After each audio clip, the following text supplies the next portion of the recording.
난 사실 우리 천주교 교우들 불쌍해요. 왜 불쌍하냐면은 성당 나오면서부터 많은 헌금을 하든 안 하든 평생 헌금했어요. 그리고 또 불쌍한 데 있으면 2차 헌금하고 교무금하고 또 성당 지면 신축금 내고 또 뭐 어려운 데서 와갖고 뭐 꽃동네 뭐 이런 데 와갖고 또 뭐 도와달라 그러면 또 반지도 빼고 뭐 그냥 있는 거 없는 거 나 먹기 살기 힘들어도 어떻게 마음 짠하니까 어떻게 해요? 또 내잖아요. 그런데 그렇게 20년 30년 신앙생활 했는데 정작 내가 외롭고 힘들 때 어디 가서 좀 위로받고 싶은데 그럴 데가 없어요. 별로. 우리 한국 천주교 교회는. 그러니까 교우들한테 받기만 했지 주지를 않아. 내가 그게 제일 불만이야. 그런 공간이 한국 교회에 필요하다 이거야. 그래서 이제 여주는 10만 원이면 여러분들 보통 한 달 생활비 최저가 110만 원인가 그렇더라고. 그러니까 누구나 올 수. 그리고 거기 전철까지 나 있어. 이제 그 앞에까지. 그러니까 여기 65살들은 거기까지 공짜로 올 수 있어. 65살까지는. 전철까지 나 있으니까 마음만 먹으면은 뭐 얼마든지 올 수 있어요. 그래서 우리 교우들한테 그런 공간을 만들어 줘야 되겠다. 우리도 좀 위로받고 살아야 되지 않아요? 맨날 뭐 남만 위로하고 살아. 나는 30년 동안 그렇게 뼈 빠지게 고생했는데. 그런데 제가 한 6년 동안 그 여주에다가 그런 생태 마을을 꾸며서 한국민들, 우리 천주교 교우들 뿐만 아니라 한국민들이 쉴 수 있는 오아시스를 만들어야 되겠다. 저는 이제 여주에 평창은 15,000평인데 여주는 15만 평이에요. 거기에는 수영장도 있고 그림 그리는 데도 있고 도자기 만드는 데도 있고 다 있어요. 거기 피정 이제 우리 교우들 받을 거예요. 거기 600명이야. 지금은 200명이라 1년 기다려도 못 오는 분들 많아. 2년 기다리면서도 못 오는 분들이 많아요. 근데 그런 교우들이 좀 안타까워갖고 여주에 피정집을 지금 준비하고 있어요. 근데 거기는 피정 1박 2일, 2박 3일 이런 거 안 해요. 화, 수, 목, 금, 토, 일 5박 6일 피정이에요. 5박 6일 5박 6일 할 거예요. 5박 6일 여러분들 시간 많잖아. 죽지도 않고. 근데 5박 6일 피정하는데 피정비를 얼마만 받을 거냐면은 10만 원만 받을 거예요. 10만 원만.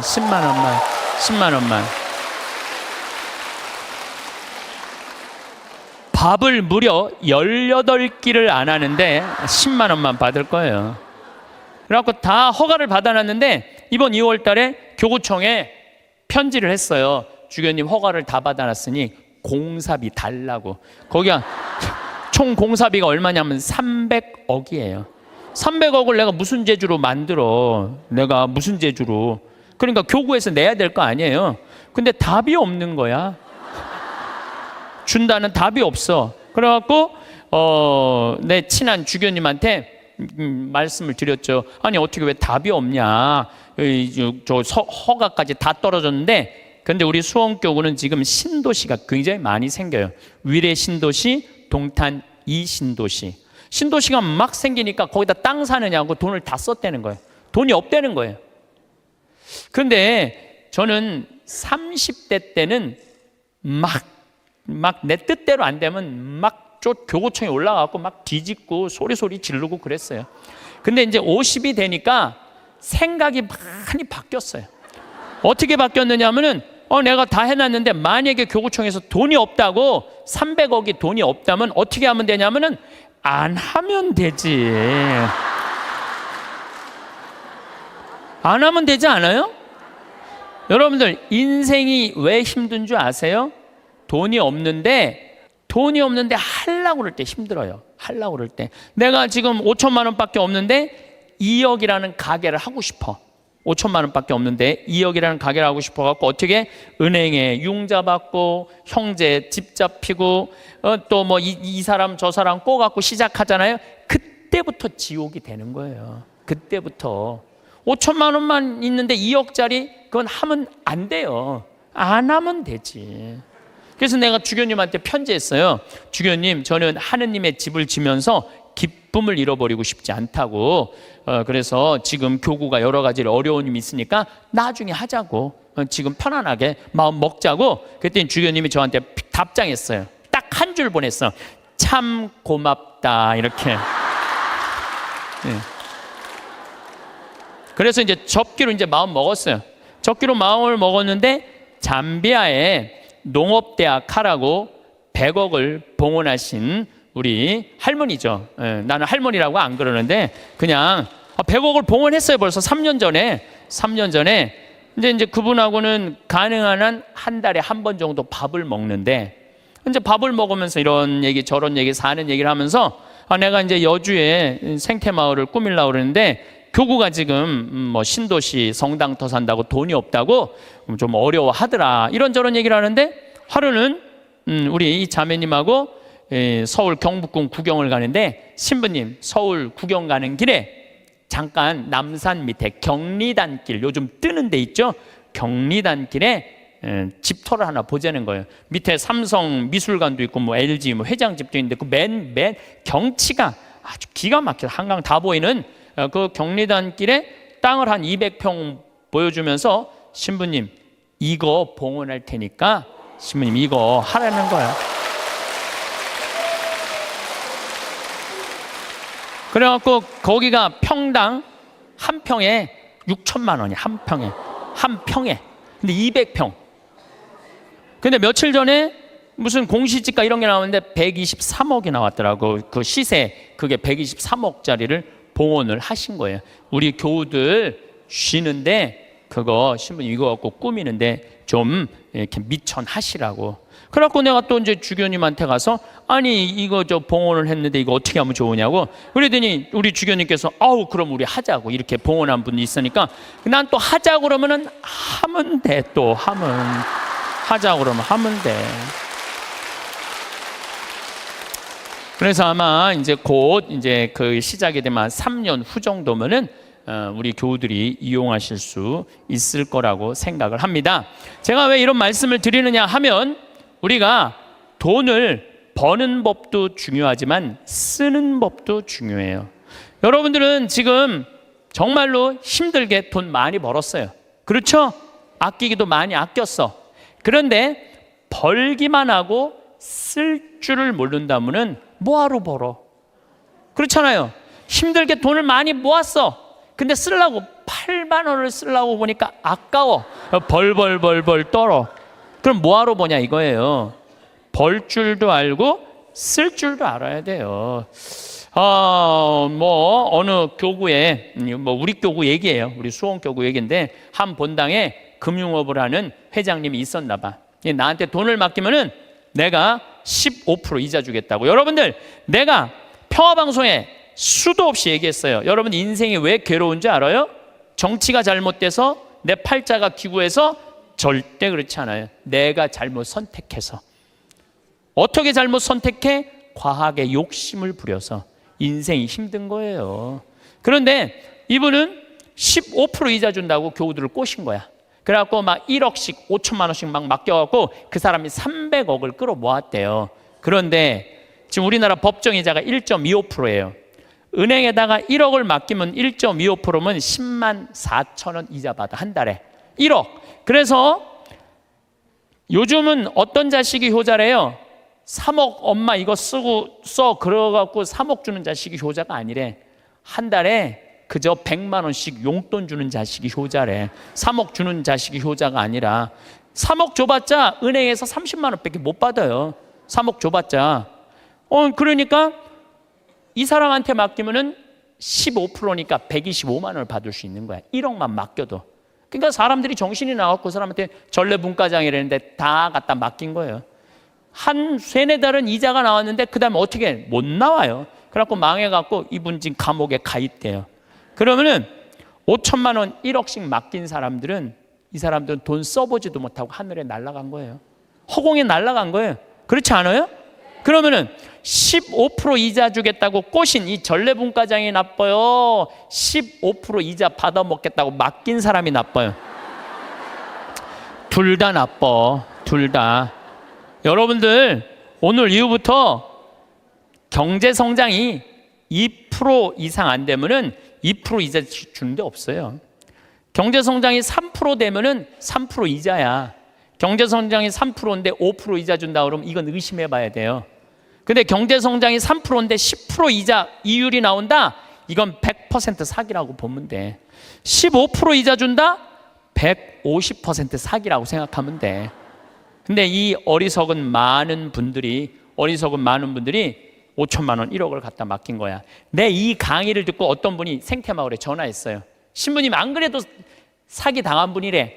안 그래도 상처 입었는데 신부 왜 전국에 창피하게 그 얘기를 하느냐고, 하지 말라고. 그래 전화가 왔어. 근데 저는 왜 하느냐 하면은 여러분들 그런 예를 들어서 타산지석이라고 그랬죠? 여러분들 이렇게 어리석은데 넘어가지 마세요. 차라리 그 5천만 원이면은 이스라엘 성지순례를 10번을 갔다 올 수 있는 돈이야. 이스라엘 성지순례 10번 갔다 올 수 있는 돈이야. 여러분들이 이스라엘 성지순례를 10번을 갔다 오잖아요. 그럼 여러분들은 예수님하고 트고 지낼 수 있어. 트고 지낼 수 있어. 내가 이스라엘 성지순례 지금 5번 갔다 왔거든요. 5번 갔다 왔는데 저는 지금 예수님하고 거의 틀라고 그래. 성서를 읽으면은 예수님이 막 튀어나와. 그래서 나한테 말을 걸어요. 예수님이 말을 걸어요. 요즘 제가 이제 내년 3월 8일부터 성서 강의를 해요. 성서 강의를 하는데 나는 성서 전공한 신부가 아니잖아요. 그리고 신학교 때 뭘 배웠는지 생각도 안 나. 성서 전공한 신부도 아니고 신학교 때 배운 거 기억도 안 나. 근데 내가 성서를 강의하겠다고 평화방송하고 정말로 엄청난 도전을 하는 이유 중에 하나가 5번을 성지순례 갔다 오면서 내가 만난 예수님, 그 예수님을 얘기해 주고 싶은 거예요. 오늘 아침에도 이제 강의를 준비하다 나왔는데 무슨 일이 있었느냐 하면은 예루살렘에 가면은 겟세마니 동산 위에 눈물 동산이 있어요. 눈물 성당이 있어. 거기서 눈물 성당에서 우리 올해 2월 달에 우리 교우들 200명이 겟세마니 동산으로 내려가고 있는데 내가 맨 나중에 가고 있는데 거기서 아라바이가 예루살렘 성전 그 지도 그 1달러에 사라고 계속 맡기는 거예요, 나한테. 그래서 내가 됐다고 그랬는데 나 혼자 지금 맨 뒤에 가고 있는데 이 친구가 뒤에서 내 뒤로 꼬집더라고요. 이 목덜미를 꼬집어. 얼마나 기분 나빴는지 몰라. 꼬집고 내 뒤통수를 치는 거예요. 아라바이가 얼마나 기분이 나빴는지 몰라요. 그래도 내가 천주교 신부인데, 천주교 신부인데 너무너무 화가 났는데 나 혼자고 거긴 물건 파는 애들 천지인데 걔하고 어떻게 싸워요. 그리고 나는 성격상 맞고 말지 싸우진 않아. 그래갖고 내려가갖고 겟세마니 동산에 가서 기도를 하는데 예수님 생각이 나더라고요. 예수님은 유대인들이 툭 하면 돌을 집어 던지려고 그랬어요. 툭 하면 돌을. 근데 예수님은 어떻게 했느냐 하면은 아직 내 때가 되지 않았다고 인내하세요. 인내를 하시고 예수님 어떻게 마지막 십자가상의 죽음을 통해서 누구를 구원하고 싶었어? 인류를 구원하고 싶었어요. 몇몇 사람들이 기분 나쁘게 돌 집어 던진다고 욕한다고 그것 때문에 큰 일을 그르칠 분이 아니었어요. 나도 이 200명이라 되는 사람들을 데리고 와서 성지순례 하는데 내가 하나 기분 나쁘다고 막 신경질 부리고 나 이제 간다고, 나 이제 한국으로 갈 거라고 겟세마니 동산에 앉아서 이렇게 기도를 하는데 정말로 구구절절 예수님이 느껴지더라고요. 그리고 인내라는 거 그런 게 막 느껴지는 거예요. 여러분들도 자식 키우면서 정말로 이 세상 살면서 더러운 꼴 많이 보죠? 근데 여러분들 왜 참아요? 이거 자식 하나 잘 키워보겠다고, 자식 하나 행복하게 해보겠다고 참는 거 아니에요? 그러니까 인내를 하면은 뭐를 얻을 수 있느냐 하면은 열매를 얻을 수 있어요. 인내를 하면. 근데 내가 만약에 이스라엘 성지순례 안 갔다 왔으면 이런 묵상 나 죽었다 깨어나도 못해. 근데 만약에 여러분들이 5천만 원을 가지고 이스라엘 성지순례 10번만 갔다 오면 여러분 예수님하고 트고 지낼 수 있다니까. 근데 15% 이자 받아보겠다고 홀딱 맡겨갖고 써보지도 못하고 돈 날리면은 이분들 이렇게 얘기합니다. 내가 성당 나가봤더니 믿을 놈 한 놈 없더라. 하느님이 있긴 어디 있느냐. 사기나 치는 사람들 모임인데, 그리고 이 사람 어떻게 하냐면은 냉담해요. 그러면은 돈 잃어버리고 하느님 잃어버리고 사람 잃어버리고. 이게 왜 그런 줄 알아요? 자기 욕심 때문에 그러는 거예요. 자기 욕심 때문에. 그리고 돈을 버는 법은 배웠는데 쓰는 법을 못 배운 사람이에요. 돈을 버는 법은 배웠는데 어떻게 써야지 의미 있고 행복하게 쓰는지 모르는 사람들이 내가 보기엔 대한민국에서 천지야. 돈 쓸 줄 모르는 사람들이. 작년에 내가 잠비아 봉사활동을 80명의 교우들하고 갔다 왔어요. 갔다 왔는데 정글에를 잠깐 들어갈 일이 있었는데 병원이 있는데 병원이 있으면 간호대학에 같이 있어야 된대요. 근데 수녀님이 간호대학을 짓다가 돈이 없어서 수도업을 해버린 거야. 돈이 없어서. 내가 그걸 보는데 마음이 짠하더라고요. 근데 마침 제가 작년에 잠비아는 비행기표 아껴본다고 이 아디스 아바바 이 이디오피아를 통해서 걸리 들어갔었어요. 근데 아디스 아바바 공항에서 내 옷가방을 다 잃어버렸어요. 그래갖고 양복 3벌, 4벌 중에 입은 거 하나 빼고 3벌이 다 없어져 버렸어. 그런데 그 전주 연중 제15주 복음이 뭐였느냐면은 너희들은 선교 떠날 때 옷을 1벌 이상 갖고 다니지 말아라. 1벌 이상 갖고 다니지 말아라. 식량 자루나 돈주머니도 갖고 다니지 말아라. 근데 예수님이 거기다 신발은 신고 가라고 또 써 있어. 성서에 참 신발은 신고 가라 그랬거든요. 근데 나는 잠비아 미국 강의 다닌다고 옷을 4벌, 양복을 4벌. 내가 너무너무 부끄러웠어, 내 자신한테. 그래서 저는요 지금도 양복을 한 달에 1벌만 입어요. 안 갈아입어. 이제 안 갈아입어. 작년에 내가 그 배운 깨달음으로 안 갈아입어. 너무 좋더라고. 한 달에 1벌만 입고 다니니까 참 좋더라고요. 그런데 문제는 한국에 딱 돌아왔는데 내가 양복만 많은 게 아니야. 내 통장을 보니까 책 팔은 인세가 2억이 들어와 있는 것. 2억. 내 통장에. 나 돈 막 하는 사람이에요. 근데 내가 그 돈이 뭐가 필요해?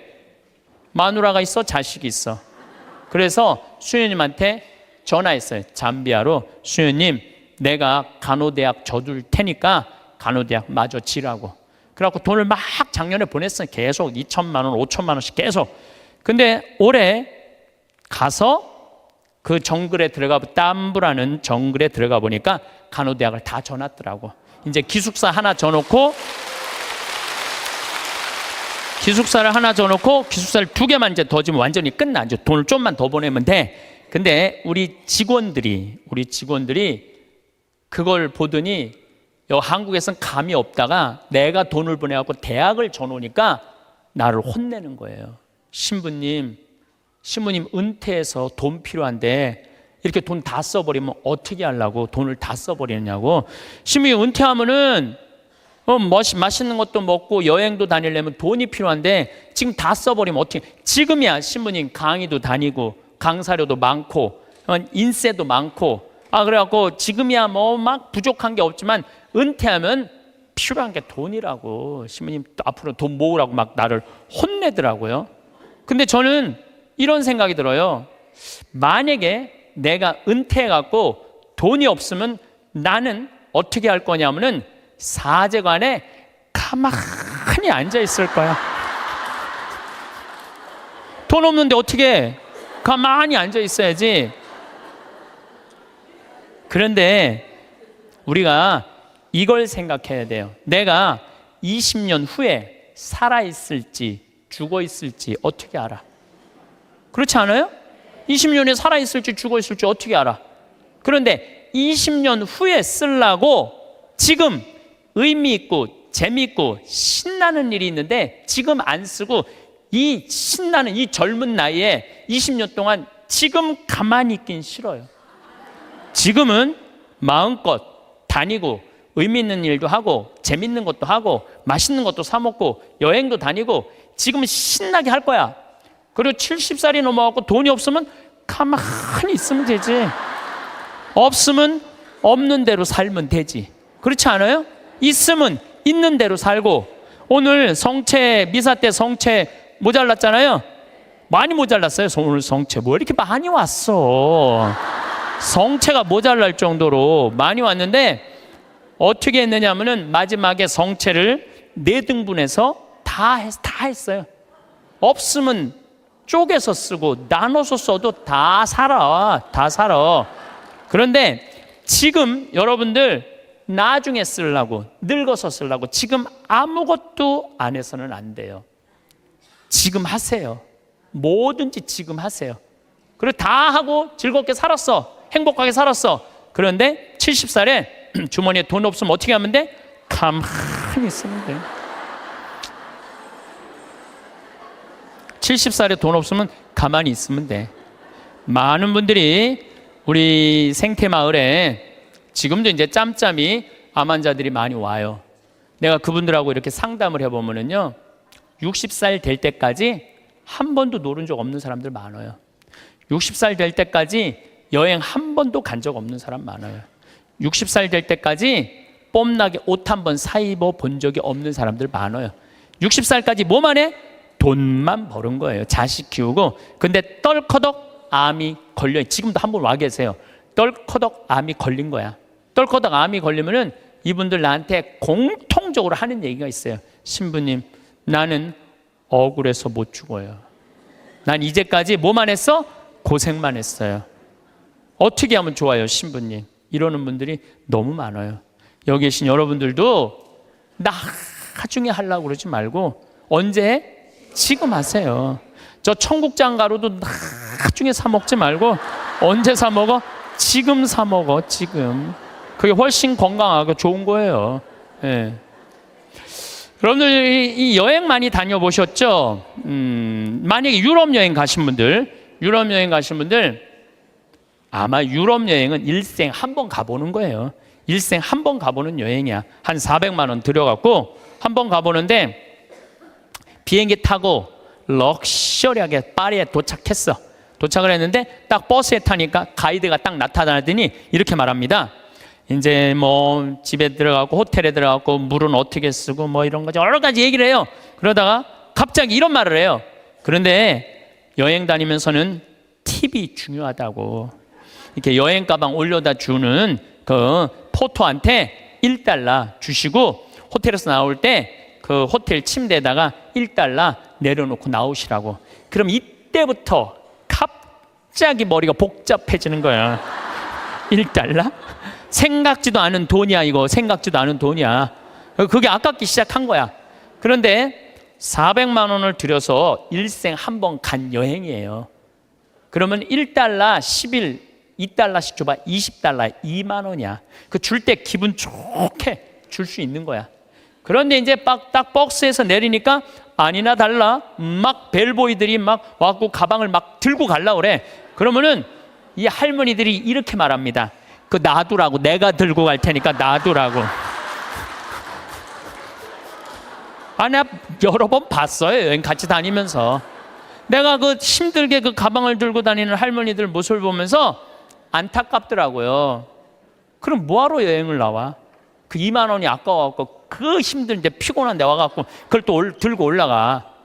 그 2만 원이 아까우면 그냥 집에 가만히 있어. 벌 때는 힘들고 어렵게 벌지만 쓸 때는 정승같이 쓰는 법도 중요한 거예요. 저는 요즘 이렇게 여행 다니면은요, 뭐 $2, 3, $5도 내려놓고 와요. 호텔에다가. 왜냐? 그거 다 이민자들이야. 거기 청소하는 사람들. 힘들게 그거 갖고 먹고 사는 사람들이야. 그러면 길 가는 사람도 내가 5,000원, 10,000원, 일생, 1년에 여러분들 어려운 사람들 얼마나 만나요?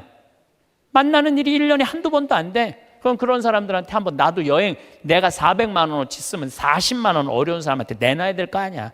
그 일환 중에 하나가 그 어려운 사람들한테 팁 주는 거예요. 근데 그게 아까워갖고 내가 들고 갈 테니까. 아까운 거지. 아까운 거예요. 그래서 여러분들 자신한테 쓸 줄 알아야 돼. 자신한테. 저는 지난 여름에 LA에 우리 청국장 이제 회사를 설립을 했어요. 거기도 뭐 다 세금 문제 때문에 다 회사를 설립을 해야 돼. 그 뭐 미국에도 세금 내고 한국에도 다 세금 내고 그래야 되니까 회사를 설립을 하러 갔는데 내가 하여튼 나하고 노는 친구들이 있어. 한 남자들인데 한 5명 정도 되는데 나만 가면 하여튼 회사를 다 때려치고 나하고 놀라고 아주 그런 친구들이 있어. 아주 친하죠. 근데 그 친구 중에 하나가 식당을 운영하는데 근사한 식당을 운영해요. 한 번 먹으면 막 $100, 10만 원, 20만 원. 그리고 와인도 딱 맡겨놓는. 그 한국 사람들은 거의 안 가고 미국 사람들이 와서 그 홀에다가 뭐 술 먹고 춤도 추고 막 이러는 그런 아주 근사한 식당이에요. 근데 그 친구가 나를 식사를 대접하고 싶다고 몇 번 그러는데 내가 또 그렇게 비싼 식당에 갈 수 있어요? 안 간다고 그랬더니 그럼 우리 집에 모시겠다고 집으로 갔어요. 집에 갔는데 한 그 친구 부부 다 뭐 손님 한 12명을 초대를 했는데 내가 주인공으로 간 거 아니에요. 근데 자기 식당에 주방장을 데리고 왔더라고. 근데 음식이 나오는데 기가 막히는 뭐 음식들이 나오는 거 무슨 뭐 해갖고 정말 처음 본 음식, 비싼 음식들이 나오더라고요. 그런데 그 니콜라스라는 친구가 신부님이 특별히 오셨으니까 와인을 한 병 따겠다는 거예요. 근데 와인을 뭐 그냥 2만 원, 3만 원짜리가 아니라 600만 원짜리 와인을 따는 600만 원짜리 와인을 나도 처음 봤어요. 그 비싸다 말로만 들었지. 1995년 보르도산이야. 1995년이 굉장히 가물었었어요. 그래갖고 북한 주민들 다 굶어 죽었을 때야. 근데 와인은 최고가 나온 거예요. 그걸 했는데 한 잔에 50만 원이 한 잔에 먹는데 막 벌벌 떨리더라고. 한 잔에 50만 원인데. 근데 계속 주방장이 셰프가 음식을 날라다 주는데 내가 그래도 주인공 아니에요. 주인공. 뭔가 셰프한테 감사의 표시를 해야 될 거 아니야. 그걸 우리는 팁이라고 그러죠. 근데 내가 혼자 고민했어. $50를 줄까? $100를 줄까? 심장이 막 쫄깃쫄깃 하더라고. 어떻게 할까? 근데 결국은 불러갖고 딜리셔스 그러면서 내가 $50를 줬어요. 지금 생각해보면 왜 $100를 못 줬는지. 귀양 뽐낼 거면 확실하게 뽐내고 해야 되는 건데 근데 그 $50를 5만 원이죠. $50를 줬는데도 불구하고 그 셰프는 굉장히 고맙다고 그러더라고요. 굉장히 고맙다고. 근데 만약에 여러분들 그게 한 1,000만 원치 넘는 식사였는데 내가 그걸 얻어먹고 돈 한 푼 안 내고 팁 하나 안 내고 그냥 가면은요 그분들 모르긴 해도 내 귀에다 대고 이랬을 거야. 아유 정말 멋대가리 하나 없는 신부라고. 에? 그렇지 않겠어요? 그렇게 멋있게 했으면 그 주방 그 직원 데려다 했으면 줄 알아야지. 이건 비단 나한테뿐만 아니라 여러분들도 마찬가지야. 여러분들 인생을 살면서요 버는 것도 중요하지만 쓰는 것도 중요해. 쓸 때 확실하게 써. 근데 만약에 내가 돈이 부족해 그러면은 가만히 있어.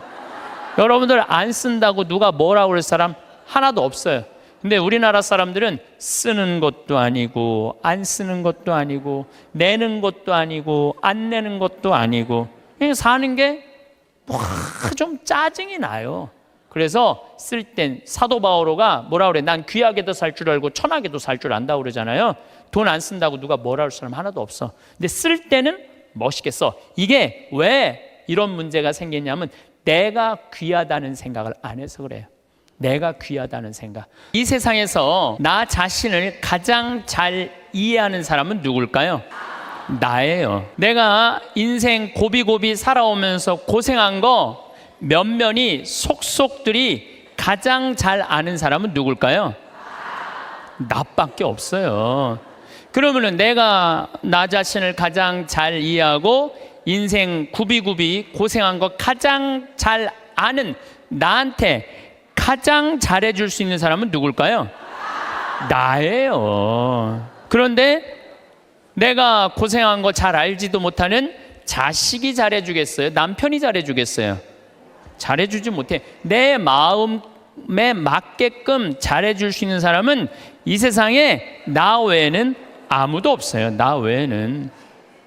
그런데 우리는 간혹 내가 나한테 잘해주면 되는데 나는 나한테 잘해주지 않고 남편이 나한테 잘해주지 않는다고 자식이 나한테 잘해주지 않는다고 섭섭하다고 원망하는 어리석은 사람들이 참 많아요.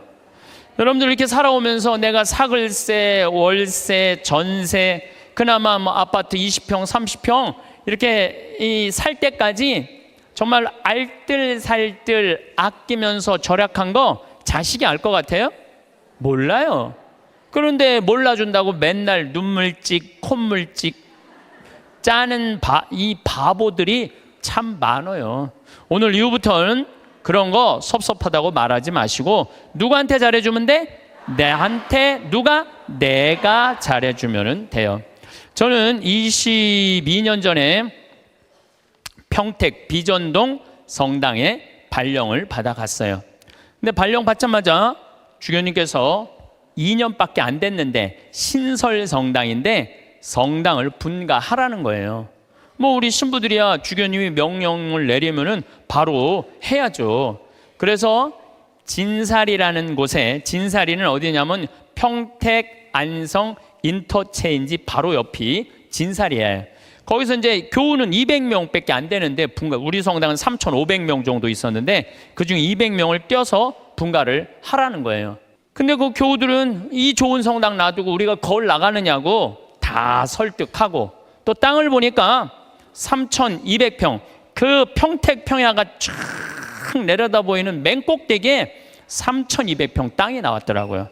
3,200평이면은 2,000평이 초등학교, 운동장, 건물 다 들어가는 게 2,000평이야, 법적으로. 그러니까 초등학교 딱 보면 다 2,000평이에요. 그거 한 배 반만한 땅이 나왔어요. 16만 원에 22년 전에. 근데 뭐 신설성당에 뭐 돈이 어디 있어요. 그래갖고 이렇게 끌어모으고 저렇게 끌어모았는데도 돈이 2억이 부족하더라고. 그래서 내가 모시던 보좌 신부 때 모시던 본당 신부한테 전화를 드렸어요. 신부님, 성당을 분가하라는 명령을 받았는데 땅을 살라고 그러는데 마음에 드는 땅이 나왔는데 2억이 부족하다. 2억을 좀 꿔줬으면 좋겠다. 근데 이 신부님이요, 단 1초도 주저하지 않으시고 내가 꿔줄게, 내일 와, 딱 그러시더라고요. 네. 내가 또 인간관계가 좋거든요.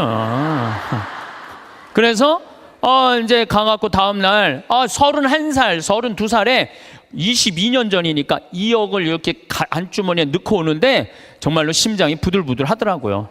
그래갖고 이제 갖고 와서 그 땅 계약을 다 했는데 상임위원들이 사기당했다는 거예요. 거기에 뭐 건물도 질 수 없고 신부님 사기당했다고 새벽 2시까지 막 뭐라고 그러더라고요. 참 답답하더라고요. 예. 근데 이제 내가 다 알아보고 조사해 본 결과 사기당한 게 아니다. 이렇게 저렇게 얘기를 하고, 어쨌든 이제 그 마음고생을 다 하면서 땅을 다 샀어. 반대를 무릅쓰고. 그리고 1년이 지났는데 땅값이 16만 원짜리가 35만 원으로 뛴 거예요. 1년이 지났는데 그래서 그중에 800평을 팔아서 나한테 돈 꿔준 우리 김창림, 이제 돌아가셨죠. 김창림 필리포 신부님한테 2억을 돌려줬어요. 그러니까 2,400평이 남았는데 거의 돈 한 푼 없이 그냥 산 거야. 그런데 지금은 거기에 아파트가 다 들어왔어요. 아파트가 다 들어왔는데 2,400평이니까 주차 걱정을 해. 좁은 공원, 그냥 그 동네에 공원이 생긴 거. 그래서 무슨 들은 얘기로 내가 들은 얘기니까 카페를 차려갖고 얼마나 근사하게 지냈는지 모른다는 얘기를 들었어요. 그런데 내가 그렇게 마음고생하고 성당터 마련한 거 아무도 몰라.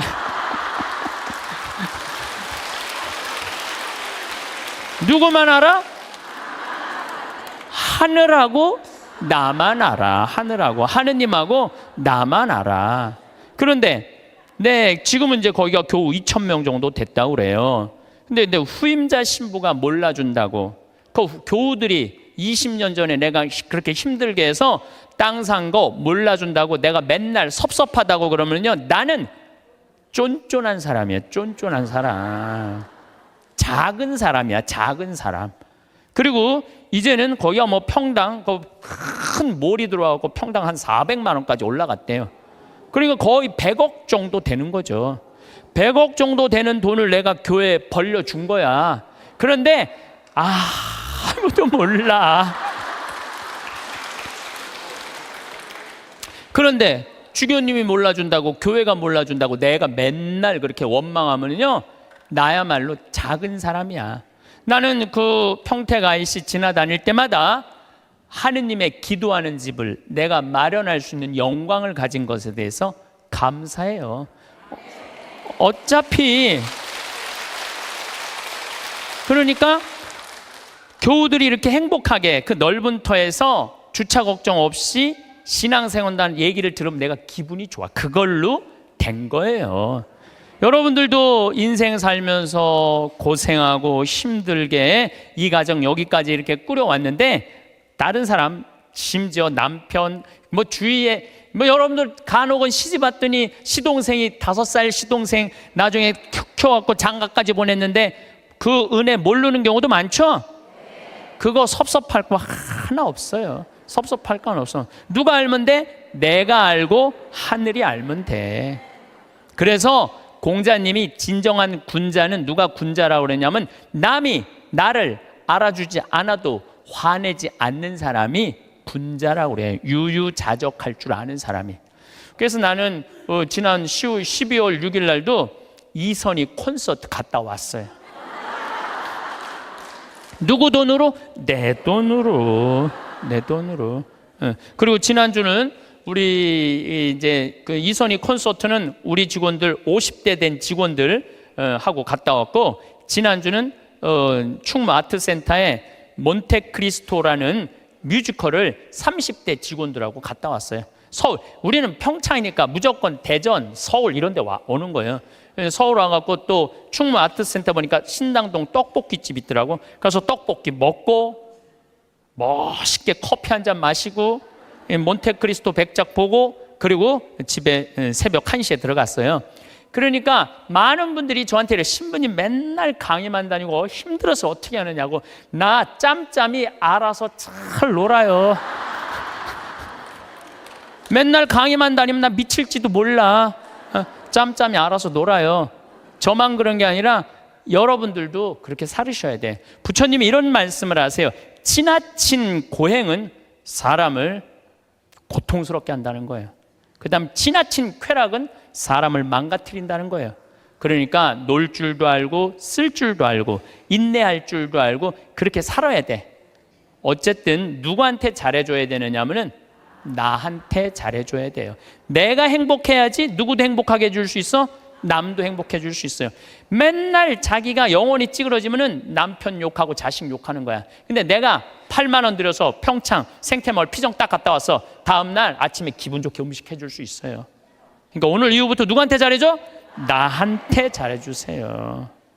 우리 평창은 화요일 수요일 1박 2일 피정, 목요일 당일 피정, 금, 토, 일 2박 3일 피정을 해요. 1년 내내 해요. 지난번에도 하고 이번에 성탄 때도 금, 토, 일 2박 3일 피정해요. 오고 싶어도 이미 예약이 끝나서 못 와요, 여러분들. 네. 그런데 이 피정 오는 분들의 행복의 크기가 다 달라요. 누가 제일 행복한가 봤더니 금, 토, 일 2박 3일 피정 오시는 분들이 제일 행복해 해요. 왜 행복한가 봤더니 밥을 무려 6끼를 안 해요. 주부가 밥을 6끼 안 하면 행복할 것 같아, 안 행복할 것 같아요? 무조건 행복한 거예요. 무조건. 여기 이렇게 오신 분들 보니까 한 60대신 분들이 굉장히 많은데 30살서부터 시집 와갖고 60살까지 여러분들이 살림살이 하면서 밥하고 빨래하고 청소하고 애 낳고 애 길렀다면 여러분들은 한 달 가사 노동비를 따지면 한 달에 얼마치 일을 그동안 했느냐면은 350만 원어치 일을 했다고 그래. 그럼 30년 동안 일했으면 여러분들은 남편하고 자식들한테 얼마를 청구할 수 있느냐 하면은 10억 5천을 청구할 수 있어요. 10억 5천. 10억 5천 내놓으라고 그럴 수 있어요. 아니, 법원에 누가 해갖고 25년 동안 그거 해갖고 250만 원 해갖고 5억 청구해갖고 받은 사람이 판결이 나왔어요. 예. 그러면은 2박 3일 금, 토, 일 피정하는데 피정비가 얼마냐 하면은 8만 원이에요. 8만 원. 이틀 밤 자고 6끼 밥 먹고. 그런데 그렇게 10억 5천만 원어치 일을 하고 난 다음에 그렇게 고생한 나한테 너 한번 이틀 밥 안 하고 좀 편안하게 한번 해주는 밥 먹어라. 내가 너한테 한번 쏠게 하고 그 8만 원을 들여서 평창에 피정을 갈라 그럴 때 그 돈이 아까워서 갈까 말까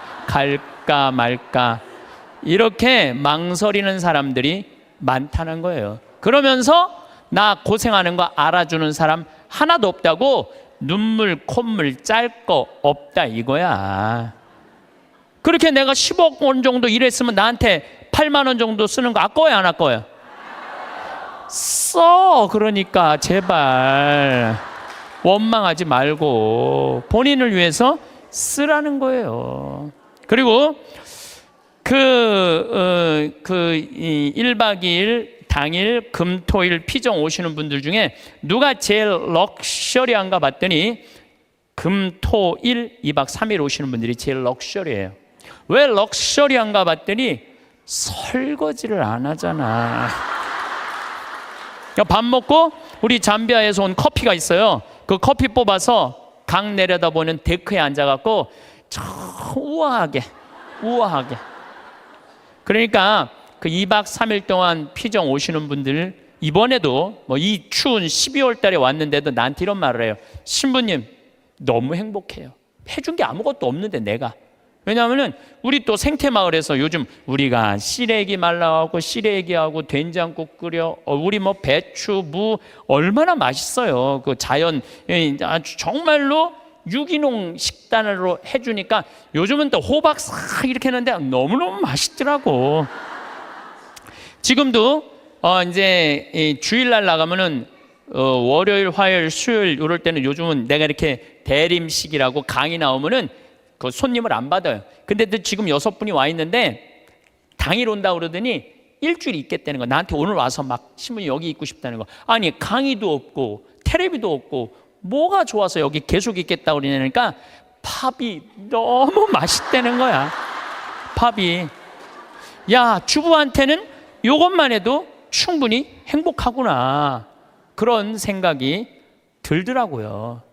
살아가면서 우리는 때로 다른 사람들의 좋은 평가를 받고 싶어 합니다. 그들의 칭찬 한마디에 마음을 쓰며 애쓰곤 하지요. 하지만 그러는 동안 정작 가장 소중한 것을 잊고 사는 것은 아닐까요? 그것은 바로 나 자신을 귀하게 여기고 사랑하는 마음입니다. 이 세상에서 나를 가장 깊이 이해하는 사람은 오직 나 자신뿐입니다. 내가 무엇을 할 때 마음 깊은 곳에서 기쁨이 샘솟는지 또 어떤 순간에 영혼이 지치고 무거워지는지 누구보다 잘 아는 존재는 바로 나 자신이지요. 그런데도 우리는 어째서 다른 사람의 시선과 판단에는 귀를 기울이면서 스스로에게는 이토록 엄격한 잣대를 들이대는 걸까요? 나 자신을 아끼고 사랑하는 일은 결코 이기적인 마음이 아닙니다. 오히려 그것은 흔들리지 않는 건강한 삶의 가장 단단한 뿌리가 되어줍니다. 이 뿌리가 튼튼할 때 우리는 비로소 다른 이에게도 진정한 사랑을 나눌 수 있습니다. 우리는 종종 지나간 날들의 아쉬움 속에 머물곤 합니다. 또는 아직 오지 않은 미래를 불안해하며 걱정에 사로잡히지요. 하지만 그렇게 과거와 미래에 얽매여 가장 소중한 현재를 놓치고 살아갑니다. 우리가 진정으로 숨 쉬고 살아갈 수 있는 유일한 시간은 바로 지금 여기 이 순간뿐입니다. 아직 오지도 않은 미래를 걱정하느라 지금 누릴 수 있는 즐거움을 포기하는 것은 참으로 안타까운 일입니다. 물론 앞으로의 날들을 생각하고 준비하는 자세도 필요합니다. 하지만 그 준비가 현재의 소중한 행복을 빼앗아 가서는 안 됩니다. 더 많은 것을 가져야 행복할 것이라는 생각에서 벗어나 지금 가진 것들로도 충분히 행복할 수 있다는 너그러운 마음을 가져보세요. 그럴 때 비로소 지금 이 순간이 얼마나 소중하고 아름다운지 깨달을 수 있을 것입니다. 돈은 우리가 세상을 살아가는데 꼭 필요한 도구입니다. 하지만 돈 자체가 삶의 목적이 되어서는 안 됩니다. 가장 중요한 것은 돈을 어떤 마음으로 벌고 어떻게 사용하느냐 하는 우리의 태도에 있습니다. 돈을 벌 때는 정직하고 성실한 땀의 가치를 믿어야 합니다. 남을 속이거나 쉬운 길만을 쫓아 얻은 돈은 결코 마음에 참된 평안을 주지 못합니다. 오히려 불안과 걱정의 씨앗이 될 뿐이지요. 차근차근 꾸준히 쌓아 올린 재물이야말로 그 안에 진정한 가치와 보람이 담겨 있습니다. 돈을 쓸 때도 깊은 지혜가 필요합니다. 무조건 아끼기만 하는 인색함도 좋지 않지만 생각 없이 함부로 쓰는 낭비 또한 바람직하지 않습니다. 나에게 진정으로 필요한 것과 순간적인 욕심으로 원하는 것을 분별할 줄 아는 현명함이 필요합니다. 특히 자신의 몸과 마음을 위한 투자에는 아낌이 없어야 합니다.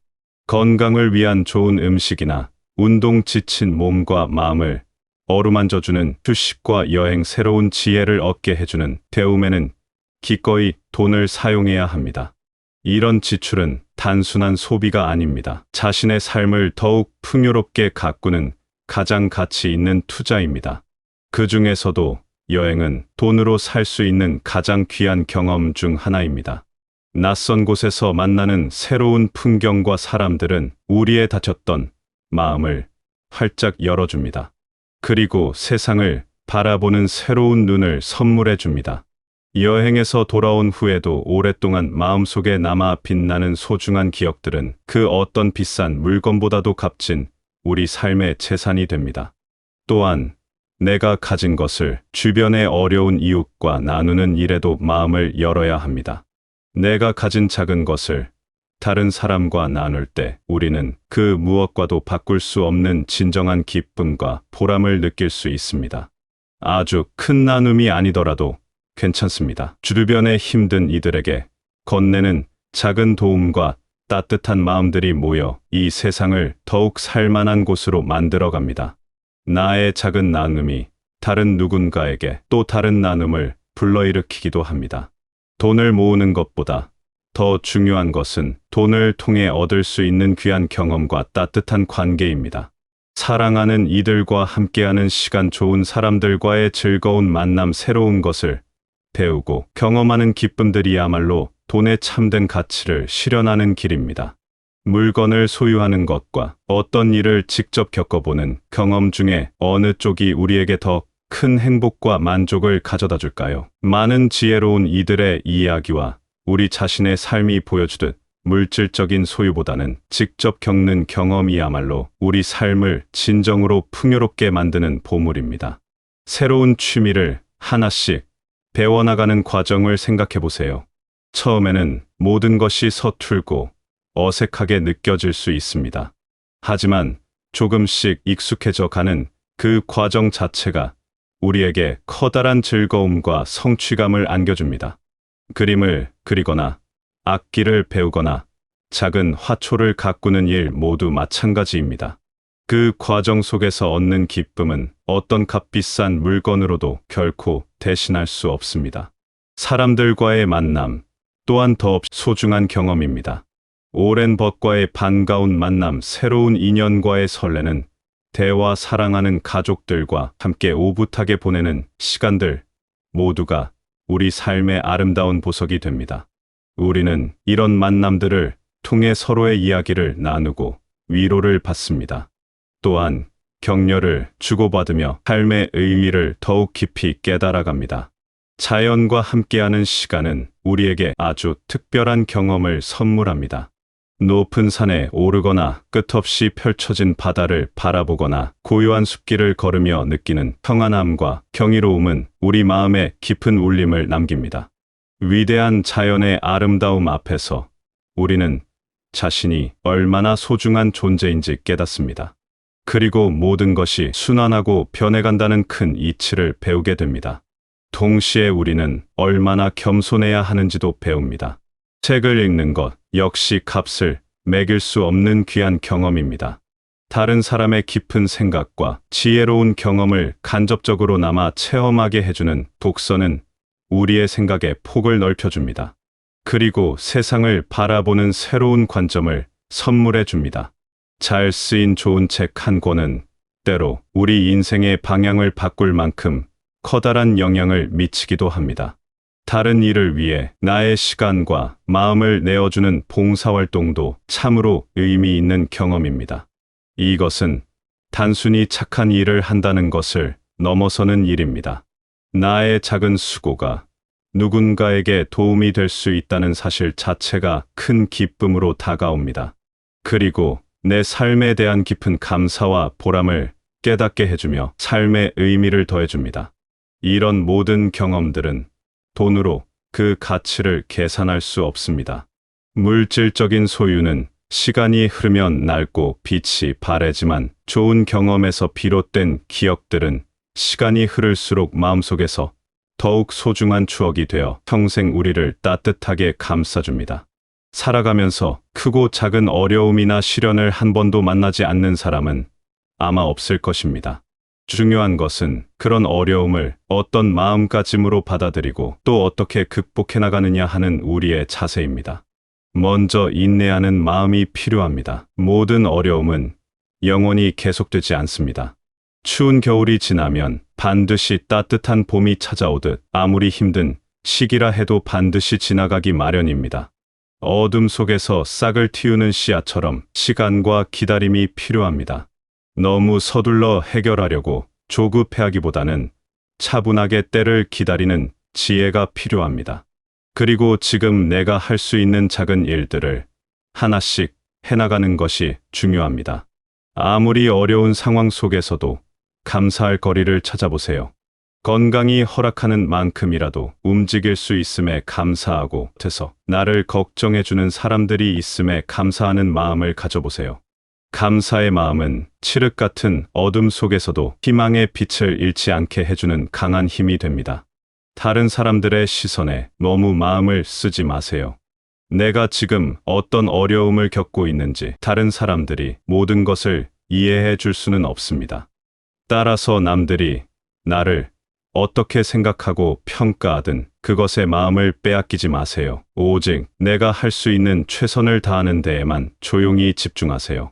어려움은 때로 우리에게 아주 소중한 깨달음을 안겨주기도 합니다. 힘든 시기를 겪고 나서야 비로소 우리 삶에 진정으로 중요한 것이 무엇인지 깨닫게 됩니다. 평소에 너무나 당연하게 여겼던 것들에 대한 깊은 감사함을 느끼게 되지요. 또한 비슷한 어려움을 겪는 다른 사람들의 아픔을 더 깊이 이해하고 공감할 수 있게 되기도 합니다. 혼자서 모든 것을 짊어지고 해결하려고 애쓰지 마세요. 가족이나 가까운 친구들에게 도움을 요청하는 것은 결코 부끄러운 일이 아닙니다. 오히려 서로에게 기대고 의지하며 함께 살아가는 것이 우리네 인간다운 삶의 본래 모습입니다. 때로는 전문가의 도움을 받는 것 또한 매우 현명한 선택일 수 있습니다. 무엇보다 자기 자신을 너무 가혹하게 대하지 마세요. 완벽하지 않아도 괜찮습니다.